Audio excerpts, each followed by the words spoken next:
ഇത് ചെറിയൊരു തേപ്പിലാട്ടോ. അതായത് ഇതിൻ്റെ സീലിംഗ് തേച്ച് ഇതിൻ്റെ വക്ക് തേച്ച് മടക്കിയിട്ട് ഉള്ളോട്ട് മടക്കി തേക്കുന്ന ഒരു പരിപാടിയാണ് ചെയ്യുന്നത്. അപ്പോൾ ഇതിൻ്റെ ഈ ഒരു ബീഡിങ് ഉണ്ടല്ലോ, അത് കോൺക്രീറ്റ് ചെയ്യുമ്പോൾ ഇതിൻ്റെ കൂടുതൽ തന്നെ ചെയ്തിട്ടോ. അപ്പോൾ എല്ലാവരും അങ്ങനെയാണ് ചെയ്യുന്നത്. അതായത് ഇതിൻ്റെ സ്ലാബ് വാർക്കുമ്പോൾ തന്നെ ഒരു 4 ഇഞ്ച് ബീഡിങ് കൂടെ ഇട്ടേക്കുക.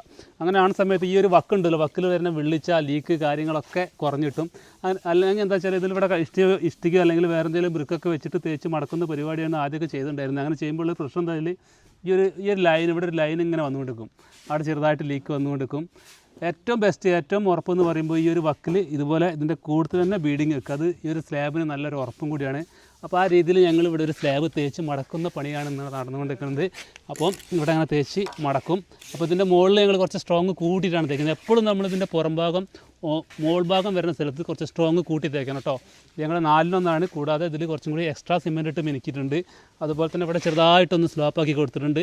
ഇതിൻ്റെ വെള്ളം നേരെ സ്ലോപ്പ് വന്നിട്ട് ഈ ഒരു പൈപ്പിലൂടെ താഴത്തോട്ട് പോകും. അപ്പുറത്ത് അവിടെ ഒരു പൈപ്പ് വരുന്നുണ്ട്.